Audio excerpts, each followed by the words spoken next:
शुक्रिया रवि। तो ये लगातार इस वक्त की जो बड़ी जानकारी मिल रही है कंट्रोल रूम से, रवि मेरे सहयोगी लगातार बता रहे हैं, और इस वक्त मेरे साथ मेरे सहयोगी मनीष कुमार भी लगातार जुड़े हुए थे, और सूर्य प्रकाश जो कि भूगर्भ वैज्ञानिक हैं वो भी मेरे साथ मौजूद हैं।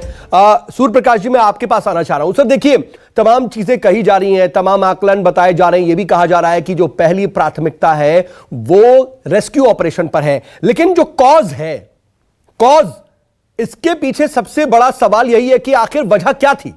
आप एक भूगर्भ विज्ञानी होने के नाते क्या देख पाते हैं सर? देखिए, मैं आपसे ये कहना चाहूंगा कि हिमालय जो है इसको third pole of the world कहा जाता है। जितने ग्लेशियर आर्कटिक ओशन में और एंटार्क्टिक ओशन में है, उसके बाद next highest number of glaciers जो हैं वो हिमालय में है, और हिमालय के बाद नंबर आता है एल्प्स पर्वत का, जो कि यूरोप में है। क्योंकि हम हिमालय जो है हमारे कंट्री का हिस्सा है। आज एक ग्लेशियर फटा है, कल को 50 और फट सकते हैं। मैं आपको बार बार कहूंगा, पिछले साल बजट के अंदर 177 करोड़ रुपया क्लाइमेट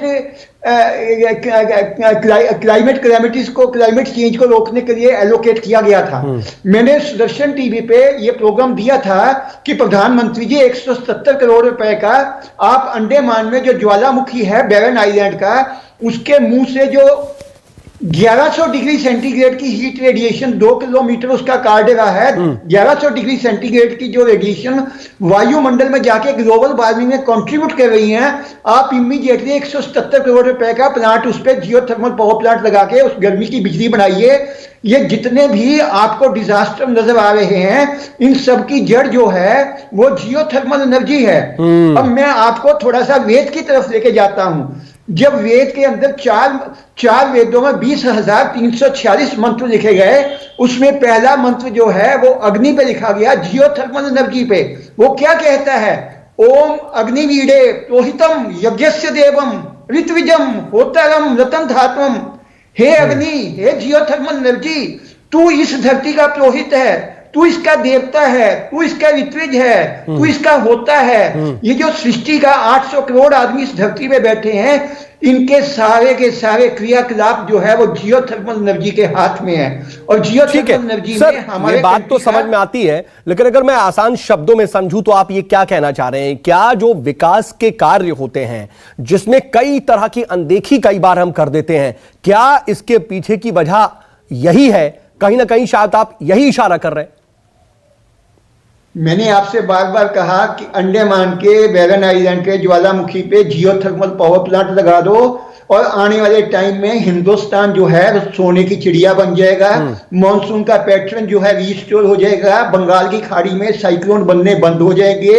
हिमालयन स्टेट्स में कोई फ्लड नहीं आएगा। भले उत्तराखंड में फ्लड है, भले ग्लेशियर फटना, भले जम्मू कश्मीर का फ्लड है, भले असम का फ्लड है, भले बिहार का फ्लड है, भले नेपाल का फ्लड है।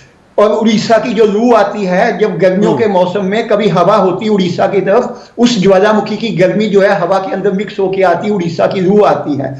ये जितने डिजास्टर हमारा कंट्री फेस कर रहा है, आपको पता है?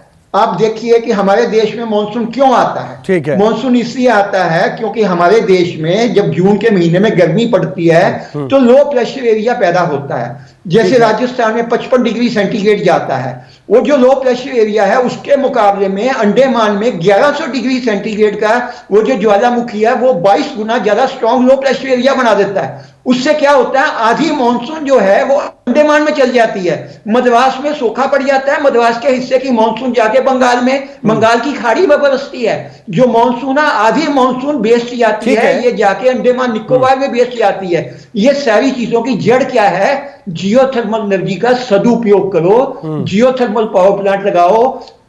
आपको बताया ग्वाटेमाला के अंदर पपाया बाल का नो है, सदर्न अमेरिका में है, लैटिन अमेरिका में, वहां 11 साल से बिजली बन रही है। इंडोनेशिया में ज्वालामुखियों के ऊपर जियोथर्मल पावर प्लांट लगाए हैं, वो बिजली बना रहे हैं। जापान ने लगाए हैं, फिलीपींस ने लगाए हैं। मेरे देश का प्रधानमंत्री सोया हुआ है। मैंने एनडीएमए के अंदर जॉइंट सेक्रेटरी तिरु फुगा को 2 घंटे बताया। मैंने एनसी मारवा है, सूर्य प्रकाश जी, सूर्य प्रकाश जी दी। देखिए सर, सिर्फ आप जो बता रहे हैं कि जियोथर्मल पावर प्लांट लगा देना, क्या ये सारी आपदाओं का एक ही हल है? क्या आप ये कहना चाह रहे हैं कि अगर ये काम कर दिया जाता है, या फिर सरकार, क्योंकि आप लगातार इंगित कर रहे हैं, सरकार को बताने की भी कोशिश कर रहे हैं, लेकिन क्या इस पावर प्लांट के लग जाने से, अगर ये लग जाता या ये काम हो गया होता, तो आज ये कहना चाह रहे हैं आप कि ये आपदा नहीं आती? क्या ये चमोली में ग्लेशियर नहीं फटता? हाँ, सुनिए ध्यान से। आपको याद होगा जब उत्तराखंड में पिछले जब वो जो फ्लड आया था, जो बादल फटा था, वो जून के महीने में फटा था। वो जून के महीने में मैं पूछना चाहता हूं, क्या जून के महीने में मानसून जाती है वहां पे? आप दिल्ली में रहते हो, दिल्ली के अंदर जो मानसून आती है फर्स्ट वीक ऑफ जुलाई में आती है, और दिल्ली से 300 किलोमीटर ऊपर जाके उत्तराखंड आता है। तो वहां मानसून कब जाती है? जुलाई के बाद जाती है, अगस्त में जाती है। अगस्त में जो मानसून वहां जाती है तो तब जाके बादल फटता है। मगर जून में क्यों फट गया? क्योंकि बंगाल की खाड़ी से वो ज्वालामुखी पानी को उड़ा उड़ा के वहां पे बादल भेजता है।